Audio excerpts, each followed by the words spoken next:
Welcome to Therapist Spotlight.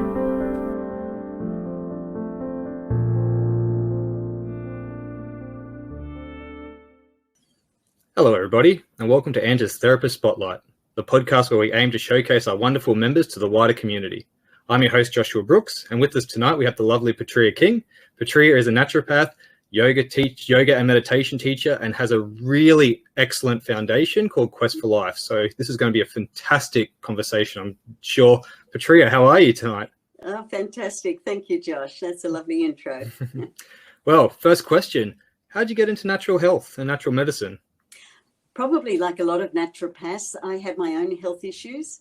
I had 3 years in hospital as a teenager having my legs reconstructed because my knee swiveled in after a growth spurt. So they cut my femurs and turned my lower legs out 11 degrees. Then they cut my tibias and turned them in 9 degrees. And my knees swiveled in again. So they did that all over again. So in my early 20s, I used to walk with walking sticks. I was quite crippled with arthritis. And that's really what led me to become first a vegetarian and then start to look at what are the things that I could do to help myself in addition to whatever I was doing medically. And that led me to the study of naturopathy. And I've always been a great lover of nature. And I remember even as a teenager visiting Rosemary Hempel's herb nursery out in Dural, and being so inspired that these plants could help people with different illnesses. So it's been a lifelong passion for me. Yeah, wow. And I mean, to come from that sort of surgery to being a yoga instructor, how was that journey? That would have been quite intense, I could imagine. It was pretty intense because, for a long time I was very hard on my body. I used to punish my body if it wouldn't do what I wanted it to do. And so I'm embarrassed to say that I could get myself into the lotus position after all of that surgery, which was downright cruel to do. But then it would take me I could sit like that for 6 hours, but then it would take me about 6 hours to unravel myself again. So I realized that yoga really is about union and that return journey back home to that which is essential in us.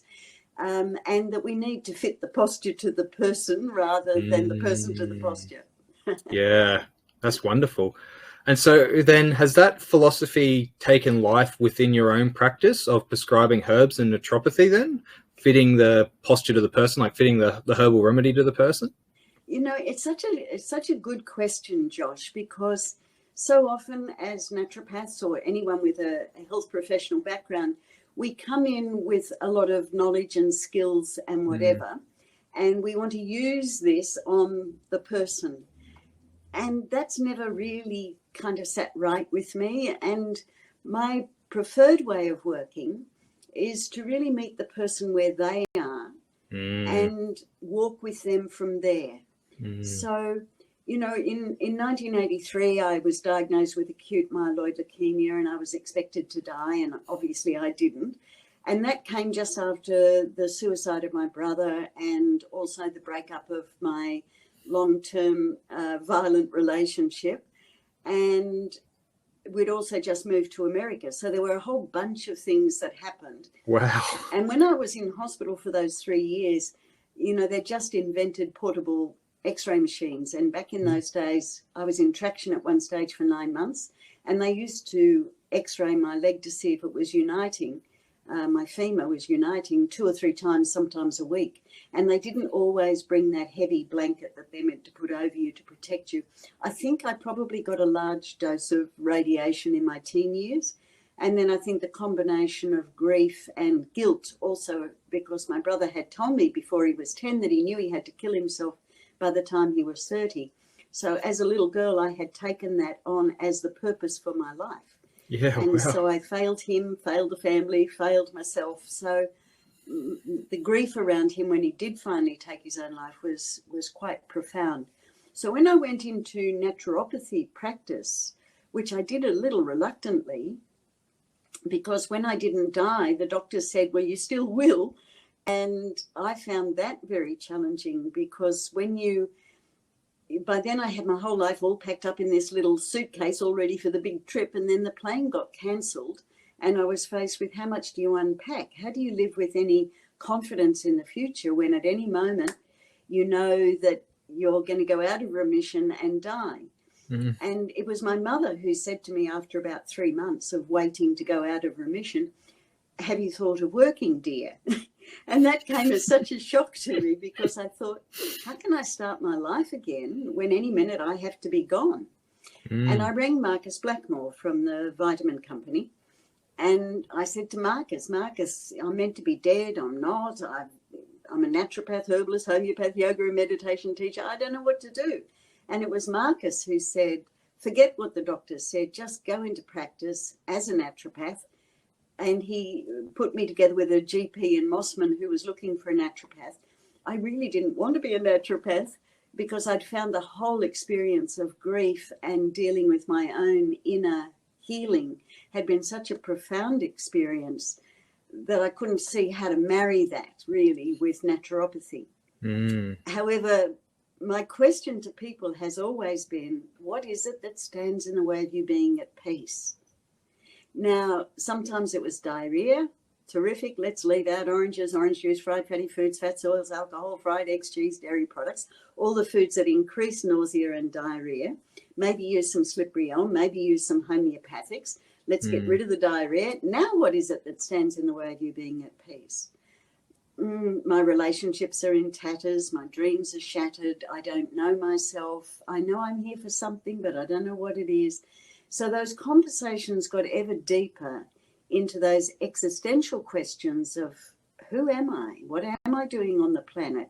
Am I living the life I came here to live? If not, why not? And what am I going to do about that? And those were questions that were very familiar to me, having just been through the experiences I had.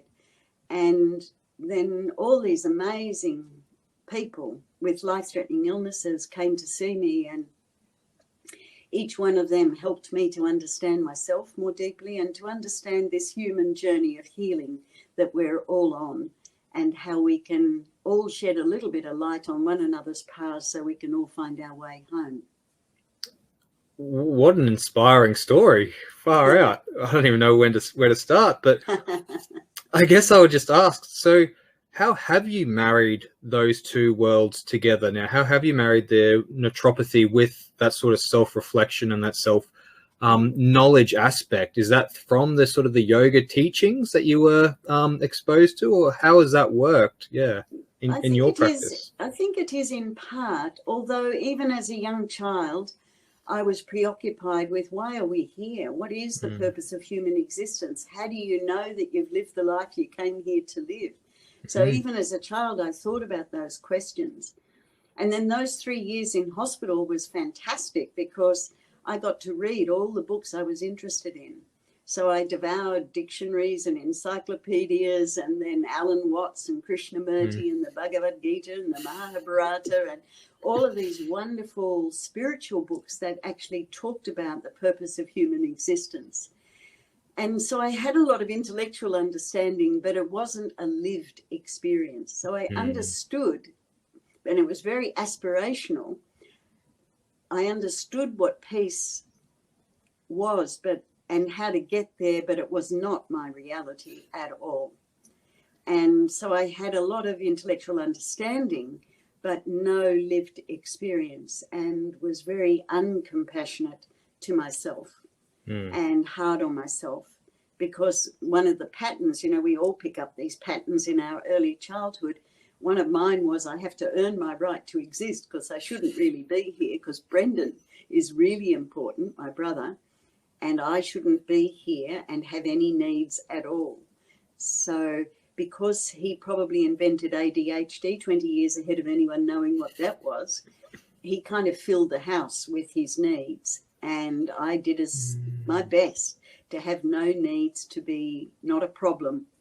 And those patterns are very deeply entrenched at an epigenetic level, and take a good deal of work to release ourselves from the consequences of those patterns that we've all picked up along the way. And so by now you living that experience, do you find that it makes you easier to tap into what your clients are maybe going through but don't know what they're going through. So when they're talking to you about, yeah, I've got IBS, I'm bloating, and and you're like, well, maybe it's the stress, maybe it's this lifestyle factor. Do you find that lived experience gives you that bit more intuition and insight to engage with your clients on that deeper level? Without a doubt. And I think the level to which we're willing to experience our own anguish, our own despair, our own helplessness, powerlessness, hopelessness, is the level to which we'll be comfortable around other people who are experiencing theirs. And if we've never explored our own anguish and despair, then we're pretty likely to close down people who want to go there, because we don't know how to go there, so we don't want them going there either. And yet, if we've been in the hard places in ourselves, if we're familiar with the caverns of our own anguish and what that tastes and feels like, not that we ever know what it's like for another person. It's never helpful to say, I know exactly how you feel. You've got no idea how the other person feels. But you may be willing, because of your own suffering, you may be willing to bear witness and allow someone to utter the unutterable in your presence, because they feel so safe and that there won't be any judgment. And so they'll tell you exactly what's going on. So I think the more we work on ourselves, the more we have the ability to ask intuitive and useful questions that help people to understand themselves in their own depths, because then that knowledge is theirs. I haven't given it to them. I haven't said, this is my advice and you should do X, Y, Z. They've brought it to consciousness. They have their own best answer. And sure, my skills and knowledge can support them in creating an epigenetic environment in which, is impacted by what we're eating and drinking. Sure, I can help with nutrition and herbs and making sure that you're able to assimilate what it is that you're eating. But we also have to address your ability to switch off your mind at night so that you can get a good night's sleep. What kind of exercise are you doing? And what else is in that epigenetic environment, which is the chemistry of your emotions, your hormonal system, and the chemicals, of course, that are in the environment. Now, we have control over most of that, our eating, our sleeping, our exercise, creating an environment in which healing can take place. So a lot of this is really about educating and helping a person to understand themselves and get really clear about what it is that they want. We encourage people, go all out for peace of mind. Don't go all out for a cure. If you go all out for a cure and you don't achieve it, you're unlikely to have peace. When you go all out for peace, and peace is not a passive, wishy-washy state of acceptance, it's a dynamic state of being in which we feel able to embrace every moment, regardless of its challenges, with a quiet mind and an open heart. That's my definition of health and peace. It's our ability to embrace every moment, regardless of how chaotic, challenging, critical, confusing it might be, with a mind free of chatter and an open, non-judgmental heart. So when we educate people in those things, how to change that epigenetic environment, they're all ears. But they're only all ears once they've had the opportunity of telling their story and that they feel that you get them. You get why they feel the way they are, why they're behaving the way they are, why they think the way they do.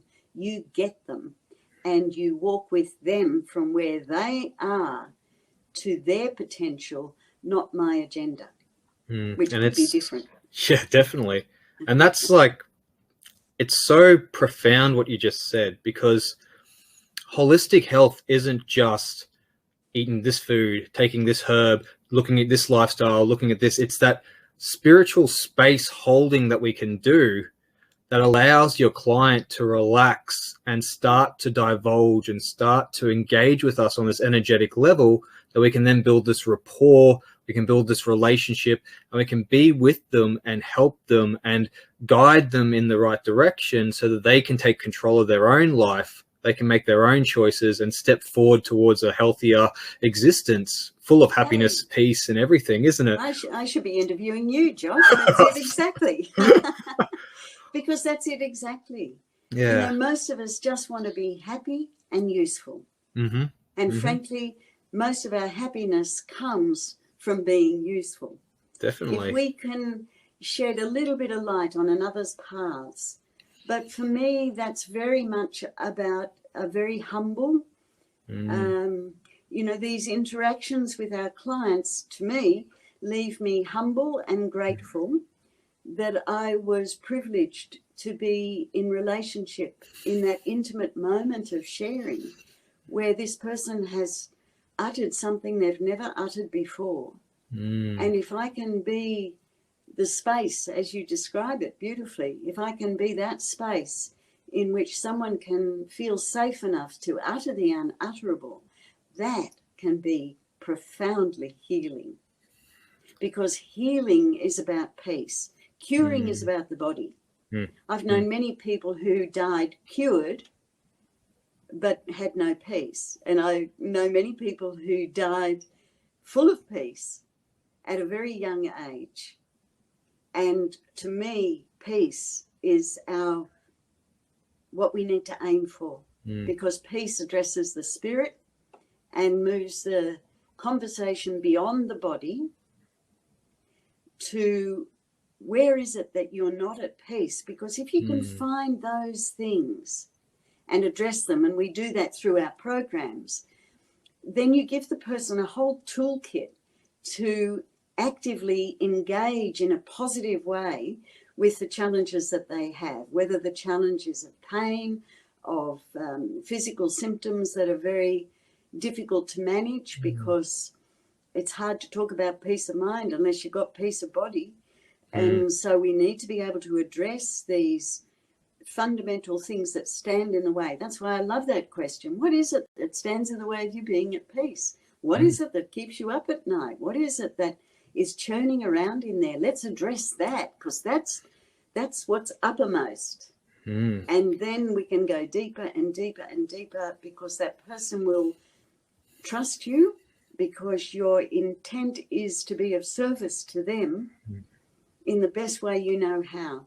So this is never about getting more skills and more knowledge. Getting more skills, more knowledge is always great, but never undervalue your presence, because you are the gift. You deliver the gift of who you are through your presence. It's not in what you do, it's in who you be. And if you can create a safe space within yourself that's free of judgment, these people will tell you the most extraordinary stories, and they will heal us, because in this work you find every judgment that you've ever held about another person. I wish they'd shut up. I wish they'd stop going on about that. I wish this, I wish that. All of our judgments that we have about people, most of which are unconscious, if we're attentive in a session, all of these judgments come to the surface, and we can witness them and let them go rather than have them come out of our mouth. And so this is sacred work for us, because we have the capacity to liberate ourselves from every judgment we've ever held by these intimate conversations that we get to have about the meaning and purpose of another human being's life, and help them to achieve what it is that they want to achieve. And that, for me, always comes back to peace. And that just puts the human element right in the center of the medicine, which is what we're doing, isn't it? We're wanting to heal the human, the spirit in front of us. Yeah. And so it just puts that front and center. You know, there are many people alive today that were given a few months, weeks to live back in the 80s. And as a naturopath, I'd love to look at them all and say, you know, they all drank carrot juice, they all took their vitamins, wouldn't that be lovely? Yeah. But it's not like that. We know it comes back to these 4 particular characteristics that people have. These 4 characteristics are always found in all people who have so-called spontaneous remissions. I'll only go through them very, very superficially because there's a great deal to each one. But they're people who regain control over their response to life. They stop reacting as if they're a victim. They take on board, this has happened, it happened to me, and given I'm a man, a woman in this circumstance, what's an appropriate response? Not a reaction as if I'm a victim. Now, just in that, you're changing the epigenetic environment, because a reaction is always in the body. A reaction's in the gut, in the heart, in the breathing, in the jaw, in the neck, in the shoulders. We all have our favorite reactivation place in our body. And if you think about a time when you were really reacting to someone or something, and you were to ask yourself, how old do I feel right now? People say somewhere between 2 and 7. And what you are literally doing is you, as an adult, are reactivating the physiology of the 2 to 7-year-old and living it again in the present moment. A response takes you into new territory. A reaction repeats what we've done before. A reaction is automatic. A response requires consideration. So to give you an example, I've just had half my stomach removed because of cancer.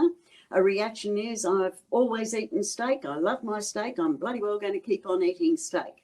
An appropriate response could, and suffer the consequences. An appropriate response could be, gee, now that I've had half my stomach removed, maybe I'm not producing as much hydrochloric acid, bromelain, trypsin, pepsin, pancreatin. Maybe I need to get some digestive enzymes, research what foods are going to work in my system right now, what I'm going to be able to assimilate.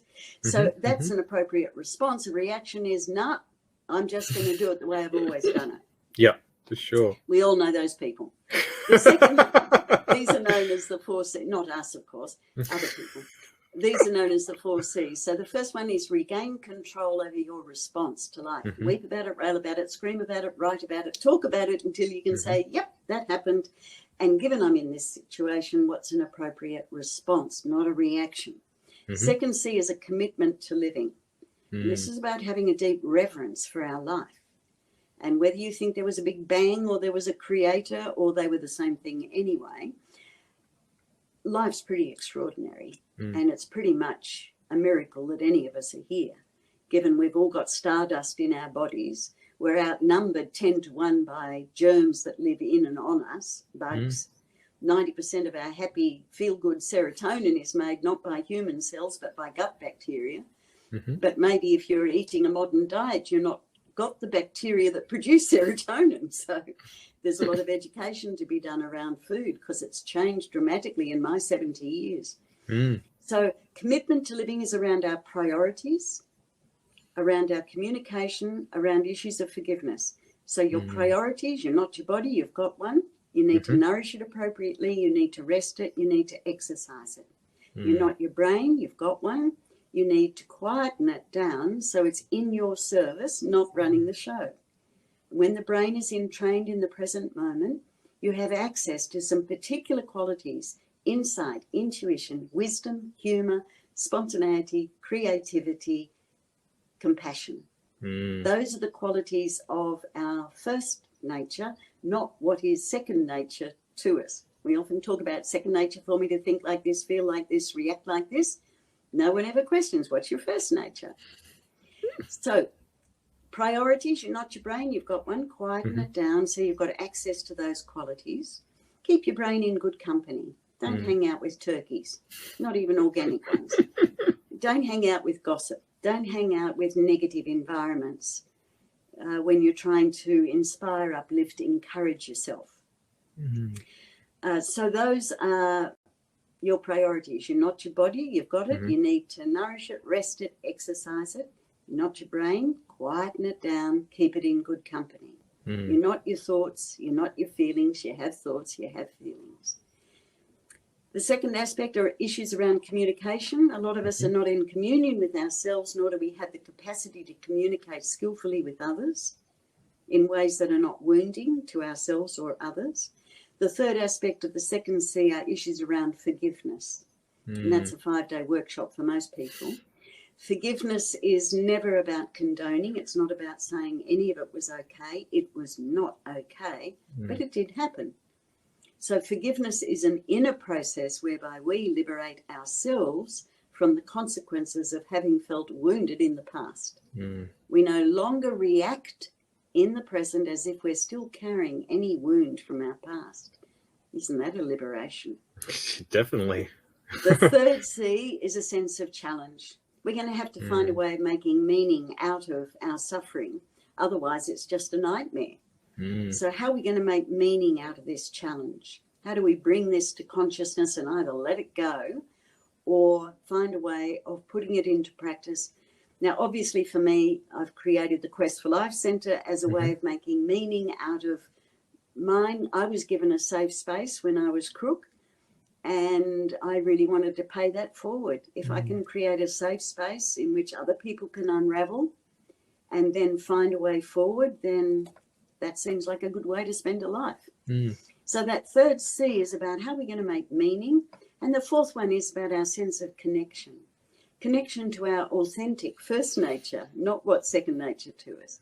Connection to mates, friends, people who get us, love us. Even when they get us, they still love us. Community, colleagues, country, cosmos. But that we have our sense of place and belonging on the planet. Now, when you look at the absence of those four, the person who's completely out of control with their life and they can only helplessly react as if they're a victim of their circumstance, and they keep blaming outer circumstances for how they feel, their commitment to living is all around, I'll be happy at a future time when things are different from how they are right now. They don't take care of their physical, mental, emotional, or spiritual well-being. They're not in clear communion with themselves or have the capacity to communicate to anyone else. They have no capacity to forgive or let go what happened in the past, and they keep fondling all of the resentments and grumpiness from the past and using that as an excuse for who they are in the present. That all their challenges are overwhelming and nothing has meaning for them, and they have no sense of connection to themselves or to anyone else. It's a good way for me of looking at the opposite of peace of mind.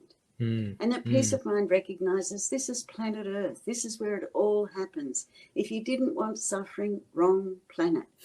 We're here to wake up, to be in service to life. And we do that best. Well, as a naturopath, I reckon we have an incredible opportunity to liberate ourselves from all of our judgments through meeting people in this sacred space in which they're willing to take you into their intimate perception about life and share that with you. I mean, what an honour and a privilege that is. Absolutely. Thank you so much for sharing all of that. It's just been wonderful. Well, we're coming up on time now, so can you just briefly explain what the Quest for Life Foundation is, where they can find you, where the contacts, and a little bit about like what you do in terms of like a consultation? What if I was a client and I came to you, how would you marry all of this wonder and beautiful healing space together to get me possibly back on the right track, allow me to find my soul and start my healing journey? Look, I don't see a lot of people these days on a one-to-one basis. I do sometimes high-profile people who would never come to a program. But we do have 34 5-day programs a year and about 100 workshops out in communities, particularly during natural disasters when people's resilience really gets worn thin. And, of course, all the trauma that's been in the last couple of years for people. There's a huge, our work's probably doubled just in the last 12 months because of all of the trauma that is in our community. Been tough. And there's such a lot to be done about educating people about trauma and the impact it has on the primitive brain and how that impacts our executive functioning and how we can rebuild that executive functioning. So we have half a dozen different programs. We have a program moving beyond trauma for people with a post-traumatic stress injury. So we get a lot of police and veterans and domestic violence, sexual assault, sexual abuse, paramedics, firefighters, wildlife carers, all kinds of people who've gone through trauma. We have Healing Your Life for people with depression and anxiety, loss, grief, trauma, crossroads, but not post-traumatic stress injuries, which are a little bit different. That's more the Moving Beyond Trauma program. We have Quest for Life, which is for people with a physical illness, so cancer, Parkinson's, motor neuron disease, MS, chronic fatigue, etc. We have Reclaiming Your Brain for people who want to age well and maintain their memory, focus, concentration. So we have 34 of those 5-day programs. We also have one for people who live with chronic pain. We're in the process of building another 24 accommodation units so that people, after they've done the 5-day program where they learn about neuroplasticity and epigenetics and how they can engage more positively with their situation, but then we want them to stay for another 4 weeks and put it all into practice with us on a daily basis. And I'm convinced that a lot of people will heal completely from trauma. So people are welcome to go to our website, which is questforlife.org.au. And we also have a position on our teams called Second Support. And that gives naturopaths and other health professionals an opportunity to participate in a program and work as part of the team. And that's a wonderful experience. So if any of the practitioners would like to join us on a program, we don't pay you, you don't pay us, but you enjoy the entire 5-day program, work very closely together with the participants, and all of this education is provided through the program. Well, that just sounds absolutely wonderful. So anybody out there who thinks that this could be a therapy for them, please get in contact. And any therapists out there that feel like this could be I personally think it's a great opportunity to go out there and learn. Please get in contact. But just from Anta and from Therapist Spotlight, we'd just like to thank you so much for coming on and sharing your wonderful self with us. It's been an absolutely divine 30 minutes. Thank you so much, Joss. I really appreciate it. No worries. And for everybody else out there, have a great night, have a great life, and we'll catch you all next time. See yous. Bye. Thank you for listening to Therapist Spotlight. If you would like to know more about Anta, visit us at www.anta.com.au.